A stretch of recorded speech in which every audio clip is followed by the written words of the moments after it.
Lucas capítulo 19, versículo 41.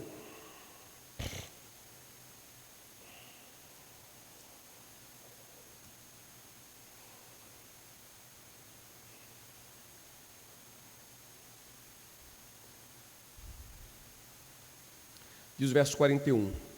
Quando ia chegando, vendo a cidade, chorou e dizia: se conheceras por ti mesma, ainda hoje, o que é devido à paz, mas isto está agora oculto aos teus olhos.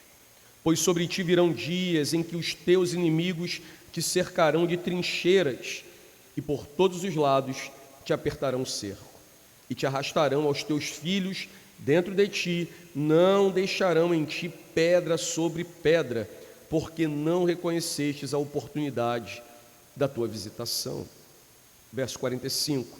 Depois, entrando no templo, expulsou os que ali vendiam, dizendo: está escrito, a minha casa será casa de oração, mas vós a transformastes em covil de salteadores.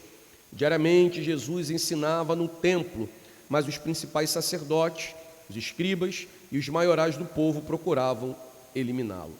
Contudo, não atinavam em como fazê-lo, porque todo o povo, ao ouvi-lo, ficava dominado por ele.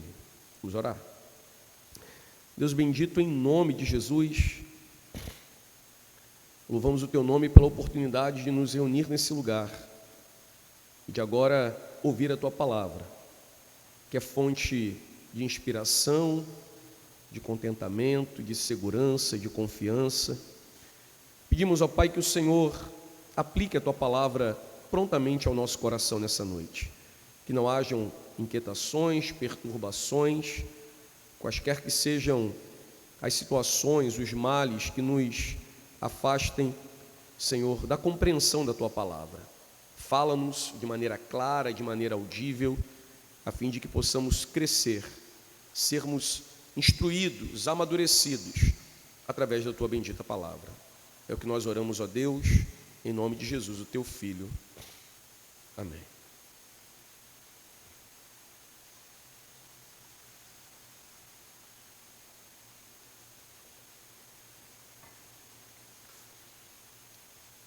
Na tentativa de expor aqui o capítulo 19, o final do capítulo 19,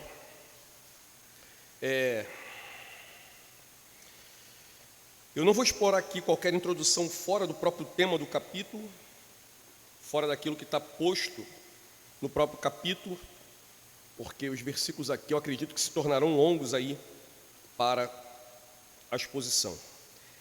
No último sermão pregado pelo presbítero Filipe em Lucas, ele tratou sobre a entrada de Jesus em Jerusalém, ou falou sobre a entrada triunfal. Nós temos aqui na entrada triunfal o cumprimento de profecia, quando Jesus ele adentra a cidade montado num jumentinho, na cria de uma jumenta, e ali ele é proclamado rei. Ele entra e é adorado e celebrado como o Messias prometido, como o rei de Israel. Quando ele entra e é ovacionado pelo povo, ele é coroado rei dos judeus. Esse seria o principal símbolo contido na figura da entrada triunfal. Algumas questões importantes aqui nos ajudarão a compreender o que o texto tem pela frente. A entrada triunfal, ela inaugura a última semana de Jesus. Essa é a última semana da vida terrena de Jesus até a crucificação. Ele há de ressuscitar, no primeiro dia da próxima semana, e ele estará mais alguns dias aqui, cerca de 40 dias, com os seus discípulos. Mas essa é a última semana da vida de Jesus até a sua morte. A entrada triunfal acontece na segunda-feira dessa semana.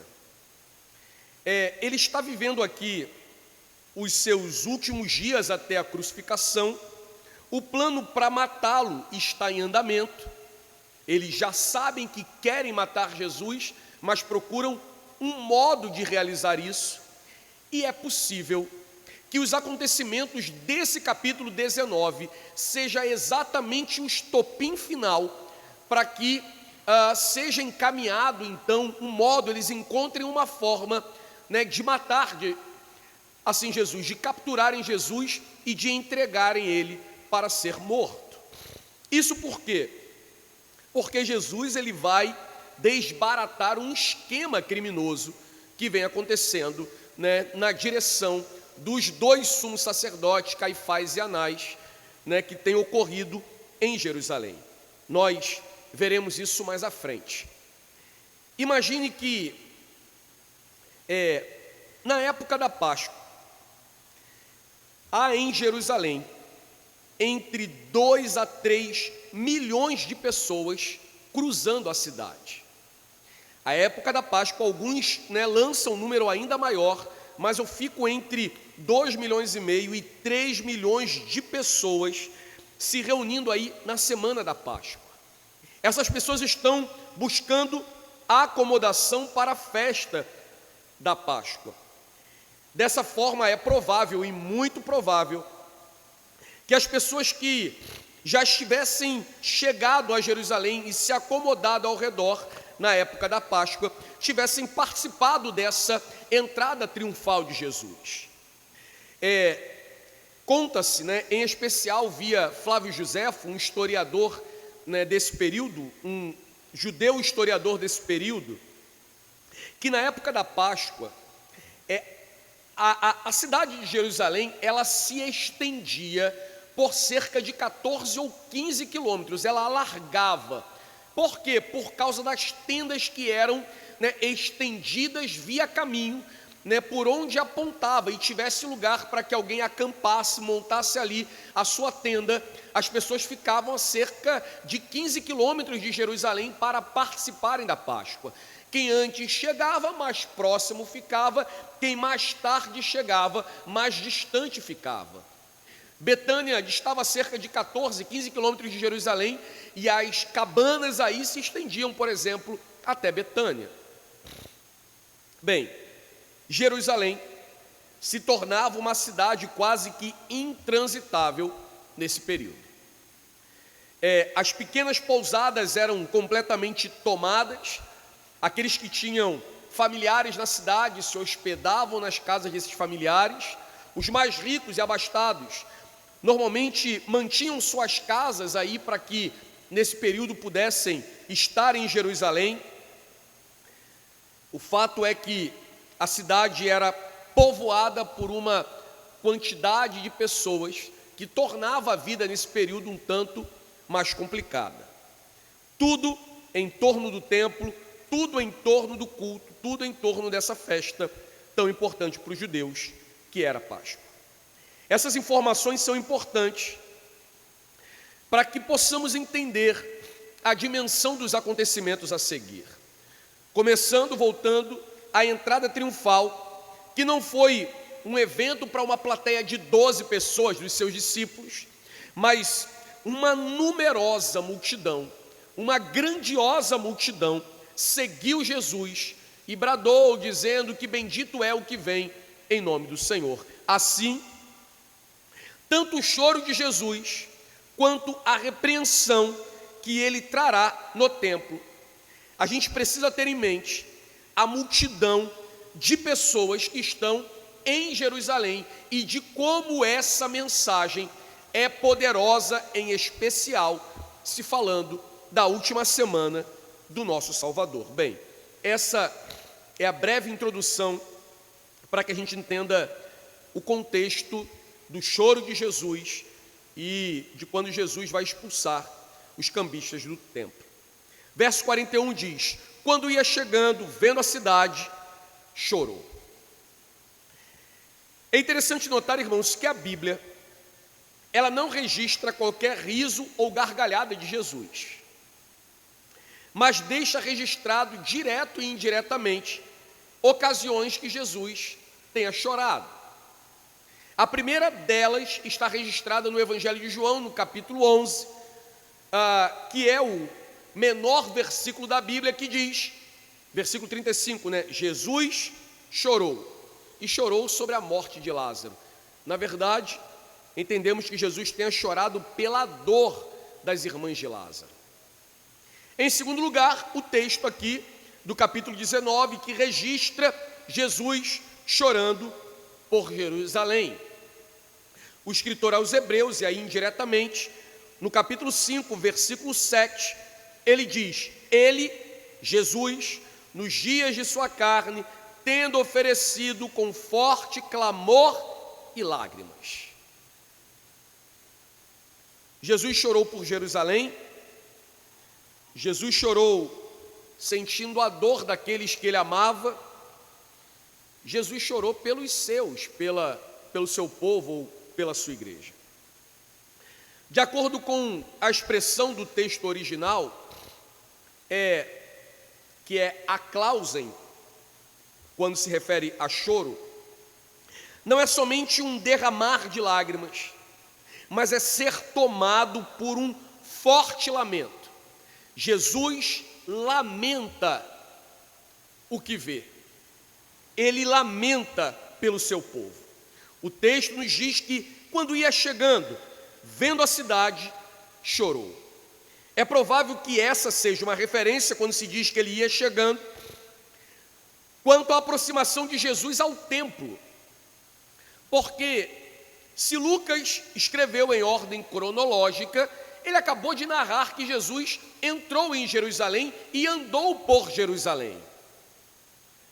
Desse modo, entende-se que Jesus estivesse aproximando-se do templo no centro da cidade, já que o templo é o centro de Jerusalém, e por isso tenha chorado. Depois de ser saudado como rei e Messias, ele se aproxima do lugar da adoração, montado no jumentinho, e se depara com tudo que está preparado para a Páscoa. Tudo nessa cidade, durante essa semana, gira em torno da religiosidade dedicada à Páscoa. Religiosidade essa que não agrada a Deus. Tudo o que eles realizam, tudo o que eles acreditam fazer, fazem, acreditando eles, para Deus, para Yahvé. Mas o verdadeiro Deus não se agrada de nada do que eles estão oferecendo. O choro de Jesus, segundo o próprio texto, indica que tenha pelo menos 3 motivos segundo o texto. O primeiro,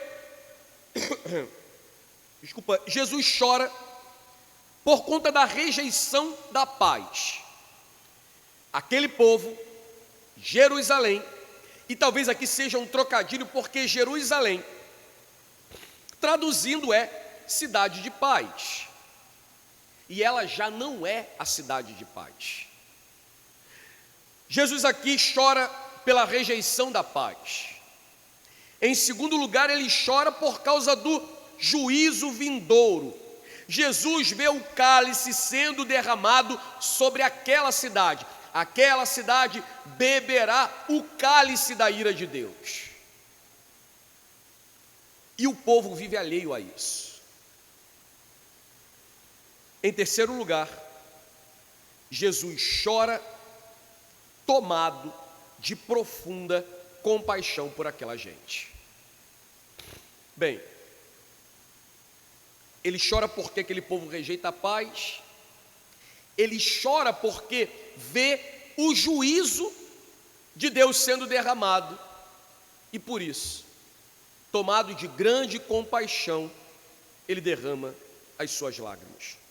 Por um povo que não sabe o que faz, não sabe discernir a mão direita da mão esquerda, estão completamente perdidos.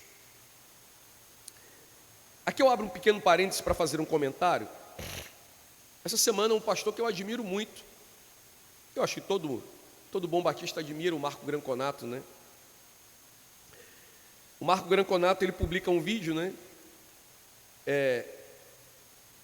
pedindo, ordenando que todas as pessoas de viés ideológico anticristão, todas as pessoas de esquerda parem de segui-lo. E ele falou: olha, saiam do meu perfil, eu vou identificando cada um de vocês, eu vou removendo vocês, mas eu peço, saiam logo. Ele aponta essas pessoas como assassinos, filhos do diabo, e eu concordo com ele. Eu diria que em quase toda a sua fala, sobretudo do ponto de vista político, filosófico, político. Mesmo concordando com isso, sabendo disso,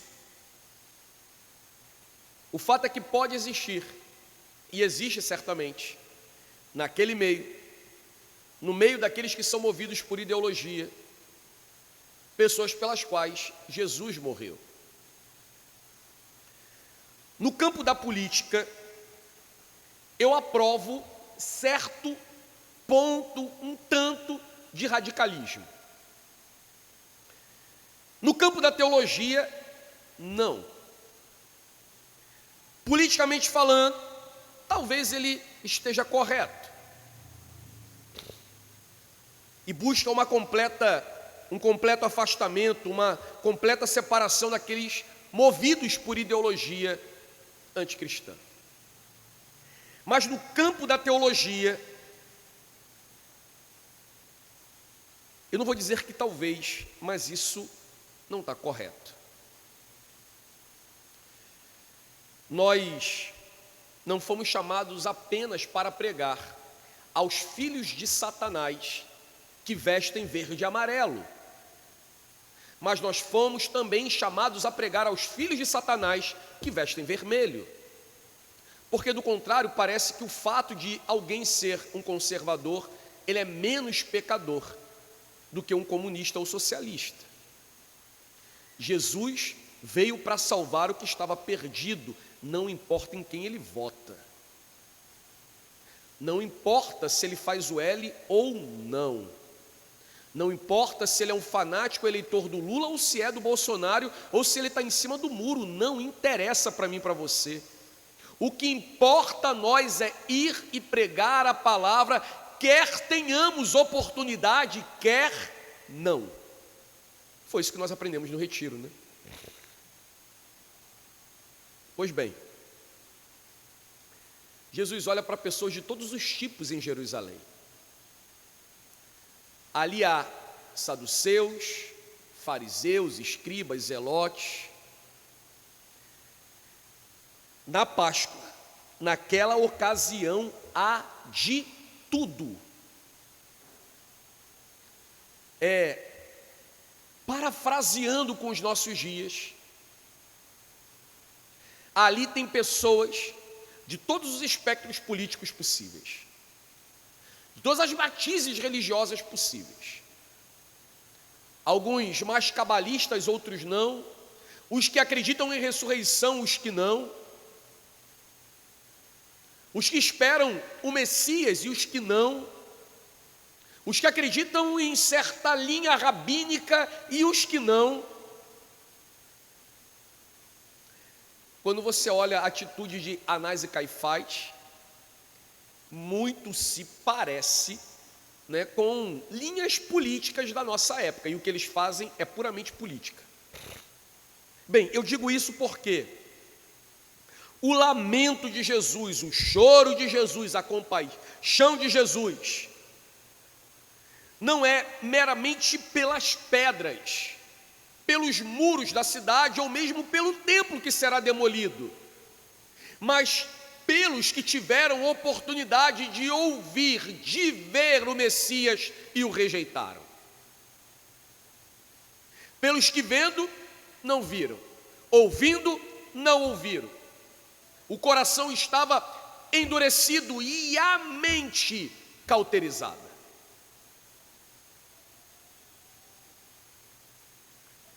Mas o nosso Senhor, seja em Mateus, seja em Marcos, e nós veremos em Lucas, no final de tudo ele diz: ide e pregai. E ele em nenhum momento, faz acepção a quem devemos pregar. Ide pregai os patriotas como você. Ide pregai aos que gostam, torcem para o mesmo time que você, gostam da mesma comida que você, votam do mesmo lado que você. Em nenhum momento. Bem, irmãos, como cristãos, em especial cristãos reformados, e aí eu falo por mim, pelos que eu conheço mais de perto, conservadores como somos, devemos ter cuidado de não misturar as coisas. O poder e a mensagem do Evangelho vem antes de qualquer intenção política que você tenha. De qualquer preferência política que você tenha.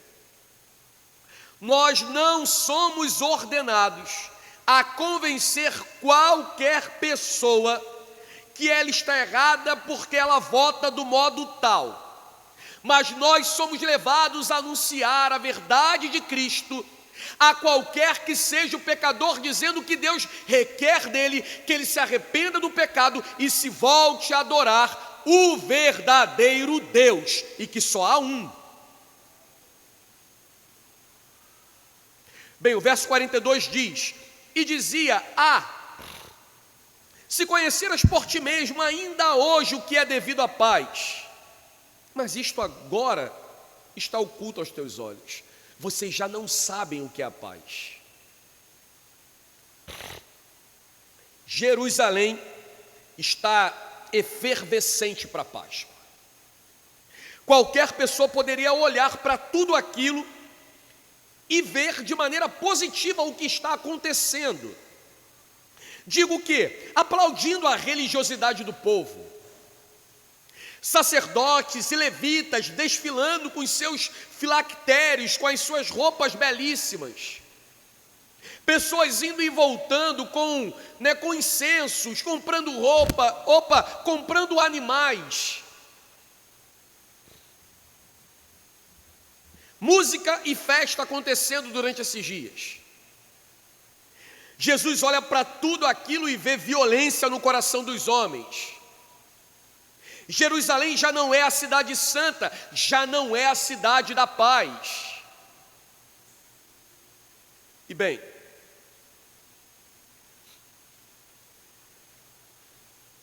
a maior violência da história da humanidade é cometida em Jerusalém. Nenhum ato, escute, nenhum ato é maior, mais grotesco, mais sanguinolento do que aquele que acontecerá na sexta-feira dessa semana. Porque na sexta-feira dessa semana, o Santo de Deus, o Deus encarnado, será crucificado. Essa já não é cidade de paz, ela rejeitou a paz. O interessante é que essa não é a primeira vez que Jesus fala isso sobre essa cidade. Nas exposições anteriores sobre Lucas, no capítulo 13, versículo 34 e 35, Jesus já falou sobre Jerusalém. Ele diz: Jerusalém, Jerusalém, que mata os profetas e apedrejas a quem te for enviado. Quantas vezes eu quis reunir os teus filhos como a galinha junta os do seu próprio ninho debaixo das asas, e vós não quisestes. Eis que a vossa casa vos ficará deserta, e em verdade eu vos digo que não mais me vereis, até que venhas a dizer: bendito o que vem em nome do Senhor. Bem, Jesus cumpriu até essa profecia. Ele se ausentará de Jerusalém, e agora ele volta a Jerusalém na última semana, E ele é, na segunda-feira, celebrado, coroado, com as seguintes palavras: bendito é o Rei que vem em nome do Senhor, paz no céu e glória nas maiores alturas. Talvez os homens olhem ao redor e vejam a religião sendo zelosamente praticada. Jesus olha e vê devassidão e miséria, ele vê guerra no coração dos homens. A eminente destruição de Jerusalém é um dos principais motivos do choro de Jesus. Jesus não apenas diz que o juízo virá, mas ele descreve como virá, como acontecerá. Versos 43 e 44, pois sobre ti virão dias em que os teus inimigos te cercarão de trincheira, e por todos os lados te apertarão o cerco, te arrastarão e os teus filhos dentro de ti, as mulheres grávidas sofrerão, e não deixarão em ti pedra sobre pedra, porque não reconheceste a oportunidade da tua visitação. No ano 70, Jerusalém será completamente destruída, arruinada completamente, o templo demolido. Esses versículos, eles completam aquilo que estamos falando desde o início. Enquanto a multidão celebrava, Jesus chorava. Como quem diz assim: vocês não sabem o que farão daqui a alguns dias. Esses mesmos que estavam gritando, bendito que vem em nome do Senhor, serão os mesmos que bradarão em uma só voz, crucificam. Jesus chorou pela cidade que o rejeitaria e o crucificaria, e não pelas dores que haveria de sofrer. Bem, avançamos ao versículo seguinte, 45, que diz: depois, entrando no templo, expulsou os que ali vendiam.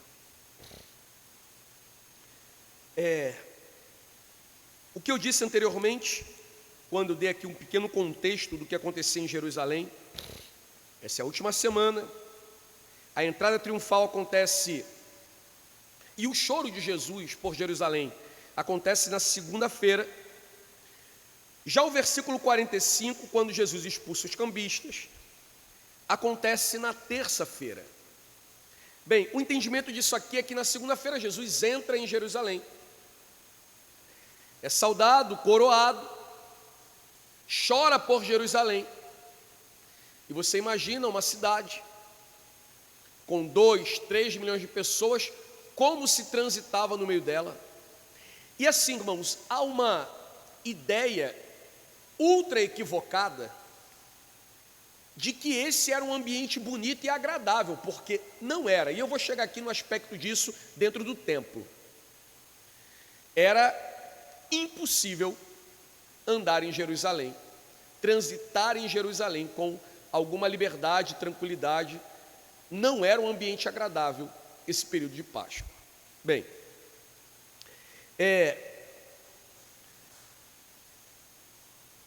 Jesus então, depois de chorar por Jerusalém, ele volta a Betânia. Ele certamente vai passar a noite, dormindo na casa dos amigos amados, Lázaro, Marta, Maria, junto com os seus discípulos. E na terça-feira ele voltaria para Jerusalém. Nesse caso, o que parece claro é que Jesus tenha chegado ao templo, visto todas as sanhas dos cambistas e vendedores no templo, mas como não teria permanecido ali, visto que ele estava sendo acompanhado por uma grande multidão, ele não teria então naquele momento realizado a purificação, aguardado e deixado isso aí para o dia seguinte, quando ele se dirige ao templo para ensinar. O final do capítulo 19 registra por que Jesus vai ao templo e purifica o templo. Ele foi ao templo para ensinar. Esse era o objetivo. E é isso que ele cumpre depois da purificação. Bem, vejamos aqui o verso 45 e 46. Depois, entrando no templo, expulsou os que ali vendiam, dizendo-lhes: está escrito, a minha casa será casa de oração, mas vós a transformastes em covil de salteadores. Mais uma vez aqui recorrendo ao contexto para que a gente entenda o que Jesus vai realizar aqui. 2 a 3 milhões de pessoas se reúnem nessa cidade para celebrar a Páscoa, oferecendo no templo sacrifício. Irmãos, nesse período, cerca de 255 mil sacrifícios eram oferecidos. Impensável isso aqui, né? Deixa eu tentar te explicar como é que funciona o templo para que você entenda melhor o texto. No Novo Testamento, há duas palavras que estão estreitamente relacionadas quando se referem ao templo. A primeira é hieron, que significa o lugar sagrado. Isso incluía toda a área do templo, que cobria o cume do Monte Sião, e aí tinha cerca de 15 hectares de extensão. Toda a região ao redor era tido como um solo sagrado, um lugar sagrado. E esse lugar estava rodeado por muralhas. Havia um amplo espaço exterior chamado Pátio dos Gentios. Nele podia entrar qualquer judeu ou gentio. O pátio seguinte era chamado de Pátio das Mulheres, que fica numa lateral. As mulheres não poderiam ir além desse espaço para elas. Logo, vinha então o pátio chamado Pátio dos Israelitas, onde ali se reuniam as congregações nas grandes ocasiões, onde eles entregavam ofertas e oferendas aos sacerdotes. A outra palavra dedicada ao templo é naos, que significa o templo mesmo, a construção propriamente dita, o qual se levantava no pátio dos sacerdotes, toda a área, incluindo os diversos pátios internos, que eram tidos como recintos sagrados. O edifício especial, especialmente ali erguido, era o lugar mais sagrado para eles.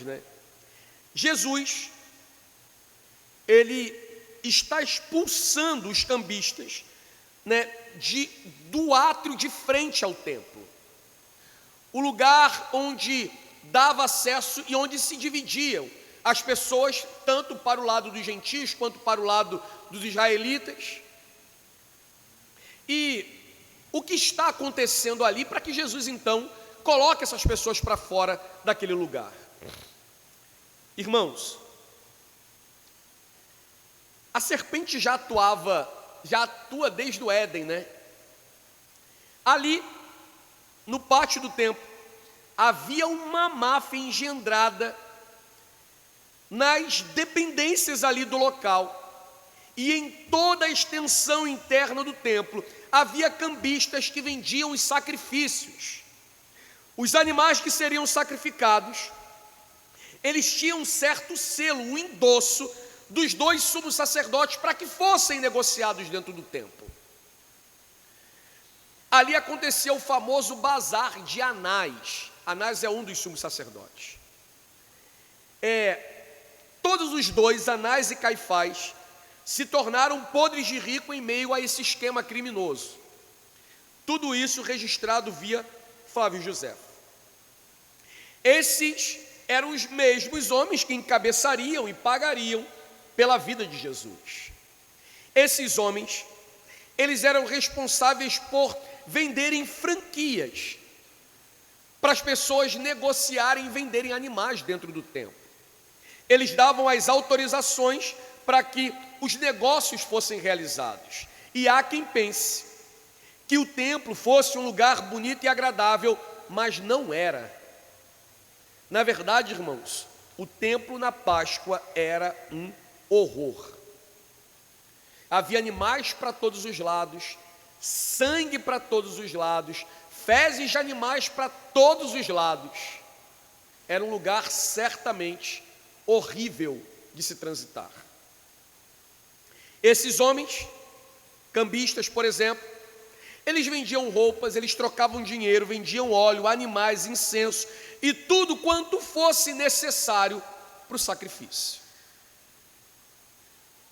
Esse negócio era tão bem arranjado que mesmo que as pessoas tivessem o animal e pudessem trazê-los a fim de oferecê-los, eles corriam o risco de ter o animal rejeitado e eram quase que obrigatoriamente forçados a comprarem um animal desses cambistas. Deixa eu explicar isso. Imagine que você lá do seu rebanho, o que era um princípio, tirasse, da primícia da ovelha, a melhor ovelha que você tivesse, e levasse para oferecer o cordeiro no templo. Supondo que o seu cordeiro muito bem engordado, muito bem tratado, tivesse um valor aí de R$1.000, supondo. Quando os que faziam as inspeções nos animais fossem avaliar, eles encontrariam algum problema nesse animal, visando lucro. Inacreditável isso, né, irmão? Mas a serpente atua desde sempre. Indicando que esse animal fosse então negociado por um valor mais baixo com o cambista do lado de fora. Eles saíam, o cambista já bem arranjado, ele pegava aquele animal que seria, depreciando o valor desse animal e seguraria esse animal para que ele fosse, um procriador dos seus rebanhos, fosse entregue aos sacerdotes, sumos sacerdotes. O fato é que tornou-se uma prática comum, mesmo as pessoas de melhor poder, de maior poder aquisitivo, não levarem os seus próprios animais, preferirem comprar esses animais nos átrios do templo. E o negócio não parava. Até mesmo a pomba, que era a menor das ofertas, que John MacArthur conta que possivelmente isso, convertendo a hoje, teria o valor de $0,01. E eles vendiam uma pomba a 100 vezes o valor dela dentro do templo, tornando difícil acesso até mesmo das pessoas mais pobres. Os cambistas eram especialmente aqueles que trocavam dinheiro, porque todo israelita, todo judeu, deveria pagar o imposto do templo. Esse imposto poderia ser pago até 30 dias antes da Páscoa. Caso você não pagasse na semana da Páscoa, esse imposto deveria ser pago apenas no templo. Isso me faz lembrar de um episódio que eu e minha esposa passamos esses dias aí lá em Ubajara, E esse imposto deveria ser pago com dinheiro trocado e com peso adequado, o que dificultava o imposto de ser pago. Então, o que acontecia é que se você não tivesse, o imposto pago do peso correto, você procurava um cambista que ganhava entre 25% a 50% do valor para te dar as moedas que você precisava para ofertar naquele lugar. Eu digo que o Ubajara, nós fomos conhecer, bem, meu ponto de vista é que não vale a pena ir, Mas, se você quer andar de bondinho, você vai para lá e aí quando você chega lá, já te param na porta e você obrigatoriamente, não adianta levar alimento, mesmo que você leve alimento, já tem alguém lá vendendo alimento, não é bom você comprar, é bom você já chegar lá na porta que tem alguém vendendo alimento para entregar para o Ceará sem fome, E aí, quando chega lá, você é obrigado a comprar uma pulseira, de modo que no primeiro guichê não aceita dinheiro. Você é obrigado a comprar de algum modo eletrônico. Quando você chega lá dentro, você já não pode usar dinheiro, você já não pode usar modo eletrônico, você só pode comprar em dinheiro. E aí toda uma burocracia, você vai descer de bondinho e tal, a gruta é a coisa mais bacana que tem lá. E aí quando chega lá embaixo você está cheio de sede. Você tem acesso à internet lá embaixo, mas você não pode comprar água, porque só aceita dinheiro e tem lá, trocado. Pelo amor de Deus, como assim? Bem, você volta e você acha que você vai passear na trilha, mas você não vai. Você só vai passear na trilha se você pagar cerca de R$ 200 por um guia turístico. Contudo, a trilha é autoguiada. E aí fala, não, tudo bem, você pode ir sozinho, mas você tem que sair daqui, andar cerca de 6 quilômetros, pegar uma autorização. Se o departamento que gera essa autorização tiver aberto, bem, hoje não está, para que você possa andar na trilha, né? Espírito de Caifás e de Anás, né? Incrível. Obrigado, eu não vou conhecer a trilha. E vou falar para todo mundo que isso aqui não presta, e não presta mesmo, né? Eu, se tivesse ido, né, andar 300 e tantos quilômetros para conhecer o Bajara, meu irmão, a minha raiva estava triplicada. Só não está porque eu fui fazer a obra de Deus, levar minha filha e pregar o evangelho lá para aquela missão que ela foi participar. Porque se fosse do contrário, eu estava muito chateado, demais da conta. Bem, as pessoas criam as dificuldades para venderem a facilidade. O seu animal não pode ser aceito, mas dificuldade. Mas os seus problemas estão resolvidos, porque eu tenho um animal aqui que você pode oferecer. E não parava aí. Não parava aí. O risco de você entregar o animal para que fosse oferecido e numa fila grande de pessoas para oferecerem, você se responsabilizar, né, se vincular a um levita, a um sacerdote que faria esse trabalho, e esse animal sair pela porta de trás e voltar aos cambistas para serem vendido novamente, era grande. O que acontecia várias vezes. Irmão, eu falei, mas deixa eu te dizer uma coisa sobre o que eu não falei e sobre o que tudo isso se refere. Tudo isso se refere ao culto que é prestado a Deus. As pessoas não estavam ali para passear, para brincar, para se divertir. Tudo isso era para cultuar a Deus. E aqueles que à frente estavam, criavam o seu culto, o seu modo de culto, segundo, né, o seu próprio coração e entendimento. Tudo aquilo era rejeitado por Deus. Bem, só há falso mestre porque há falso crente. O Senhor não havia exigido nenhuma daquelas parafernálias criadas pelos sumos sacerdotes e sacerdotes da época. Jesus veio para nos oferecer um culto muito simples. Por exemplo, João 4:23, a hora vem, agora é, em que os verdadeiros adoradores adorarão o Pai em espírito e em verdade. Em Êxodo 23:5 diz, não terás outros deuses diante de mim e nem farás para ti imagem de escultura. Em Levítico, capítulo 10, do versículo 1 ao 3, texto inclusive que o reverendo Naison tratou com a gente, falando sobre Nadab e Abiú, que ofereceram fogo estranho perante o Senhor e perante o Senhor morreram. Deus rejeita o culto inventado pelo homem.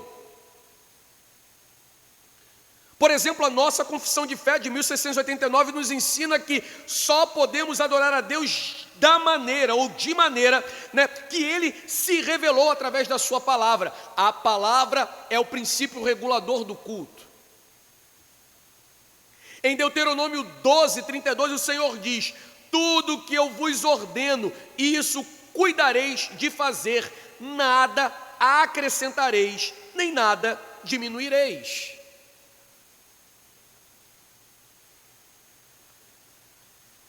Deus rejeita sacrifícios externos quando o coração está longe dele. Jesus, portanto, entra no templo. E aí eu confesso que é difícil de imaginar como é que ele desestabiliza todo aquele esquema de corrupção. Mas o fato é que ele coloca todos os cambistas para fora daquele lugar. E lembra do que eu disse inicialmente? Certamente esse foi o estopim para que Anás e Caifás se apressem por condenar Jesus, por capturar Jesus, por matar Jesus. Hebreus 12, 28 e 29 nos diz: retenhamos a graça pela qual sirvamos a Deus agradavelmente, com reverência e piedade, porque o nosso Deus é fogo consumidor. Sabe o que é interessante, irmãos? Quanto mais parafernálias são inventadas, mais as pessoas acreditam que estão fazendo coisas importantes para Deus, pulando, chorando, se mutilando, se batendo. Deus nunca requereu nada disso de nós. Os elementos instituídos por Cristo são pregação, oração, batismo, o que conduz à ceia, cânticos espirituais e contribuição voluntária. Tudo isso deve ser praticado na Assembleia no dia do Senhor, o que está lá em Apocalipse 1:10. Pregação, oração, batismo e ceia, cânticos espirituais e ofertas voluntárias. Esse é o culto que agrada a Deus. Simples desse modo. Não é sobre a nossa capacidade de fazer falsetes com a voz, ou a nossa capacidade de ministrar assim ou assado. Irmãos, a verdadeira adoração não é produzida externamente. A verdadeira adoração não é produzida com ambiente, com show de fumaça, com luz alta ou luz baixa.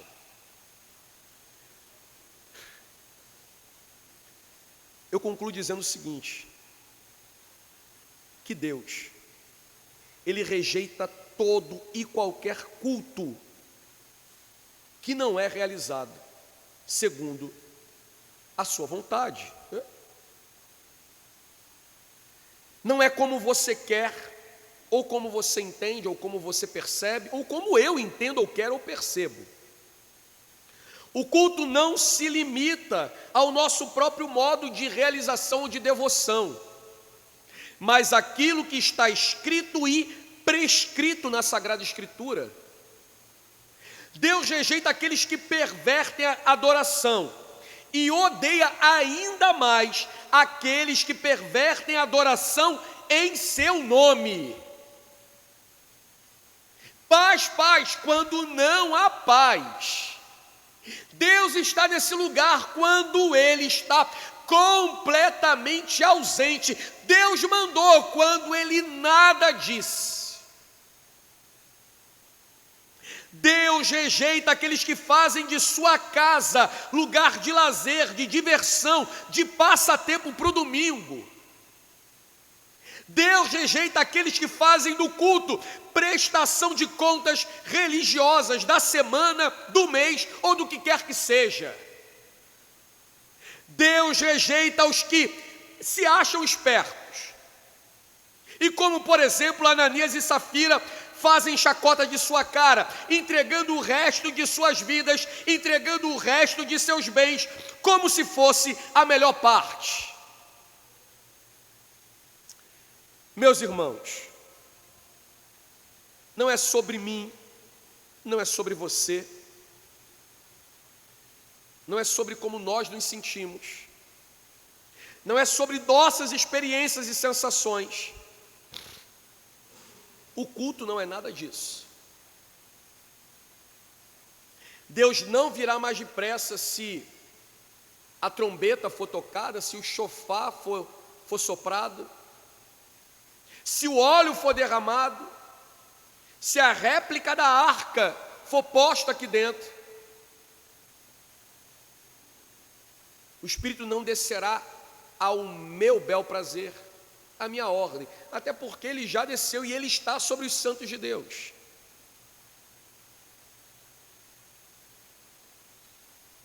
Por isso que algumas canções são tão perigosas, quando a gente pede, né? Derrama a sua glória, derrama a sua Shekinah. Uma mentalidade, a gente tem uma mentalidade mística, macumbeira, podre, de acreditar que, né, Deus enviará um poder. Que poder? Tu está vendo Marvel demais. Um poder.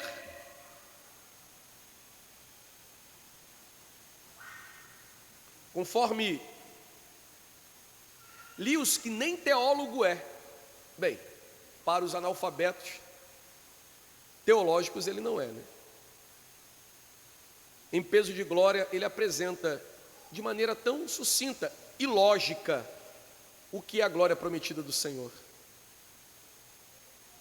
O que o Senhor nos promete? O prazer da presença de Deus, o contentamento em Deus, a satisfação em Deus. Concluo, irmão, com os últimos versos desse capítulo, que para mim, é nada mais do que a cereja do bolo, que confirma o propósito do templo e de Jesus. Verso 47 e 48, diariamente, Jesus ensinava no templo, mas os principais sacerdotes, os escribas e os maiorais do povo procuravam eliminá-lo. Bem, ele elimina a fonte de lucro de todos eles, a fonte de ganho. Ô, irmãos, me perdoa passar o horário, mas deixa eu só terminar com isso aqui.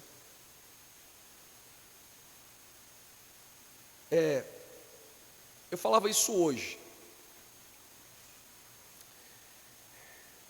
Eu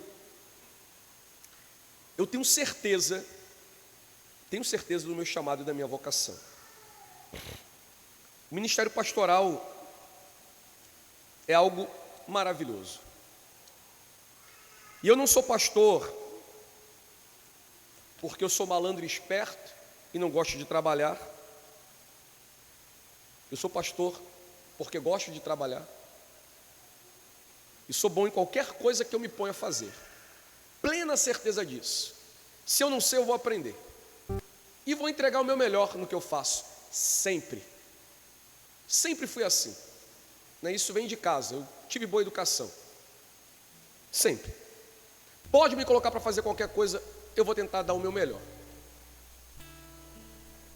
Mas eu dizia uma coisa para minha filha, que a gente vive um tempo onde muita gente se entregou ao ministério pastoral fugindo de ocupação, buscando no ministério pastoral comodidade, vida preguiçosa e nada dando daquilo que o Senhor exige. Consequentemente, nós vivemos um tempo, irmãos, que é muito propício a isso. Os cristãos da nossa época não almejam a glória de Deus, não desejam a autoridade do Senhor. Eu vou te falar uma das minhas frustrações como pastor de vocês. Vocês não gostam de teologia. Isso é uma frustração minha. Vocês não gostam de Bíblia. Isso é uma frustração minha. Com exceção do Caleb. E que o Arlen não seja um tropeço para a vida do filho dele. De querer que o filho dele seja engenheiro, médico, advogado e não seja pastor. Tu recebe isso, em nome de Jesus. Porque é o único nessa igreja que sabe, que parece saber o que quer. Eu quero ser pastor. Ganhe o mundo, vai lá, faça isso. Sejam o que vocês quiserem ser. Ganhem o mundo, vá. Mas vocês não saberão o quão glorioso é pregar o Evangelho com autoridade e sabedoria vinda de Deus e ver pessoas confessando e se rendendo a Cristo como Salvador. A seara é imensa e você está olhando para a sua vida. A seara é imensa e a gente está pensando que ganhar dinheiro, ser rico, famoso ou ter qualquer coisa que o mundo pode oferecer, o que parece que Jesus não poderia nos dar, é mais importante. Lembra? Jesus disse e os homens não ouviram: o que adianta o homem ganhar o mundo inteiro e perder a sua alma? Irmãos, estar na igreja não é garantia de coisa nenhuma. Os judeus estavam no templo. Na maior parte do tempo eles ofereciam o que a gente não oferece, eles davam o que a gente não dá. Paulo disse: quanto à lei, fariseu, zeloso. No retiro, Deus nos chamou a pregar o Evangelho. Deus nos disse: prega. E se eu te perguntasse o que foi que você fez essa semana inteira? Diga aí. Como foi que você usou tudo que você ouviu? Bem, além dos pais do irmão Elias, eu não estou vendo visitantes na igreja. Cadê? Tu não está nem aí para isso. Você não se preocupa com isso.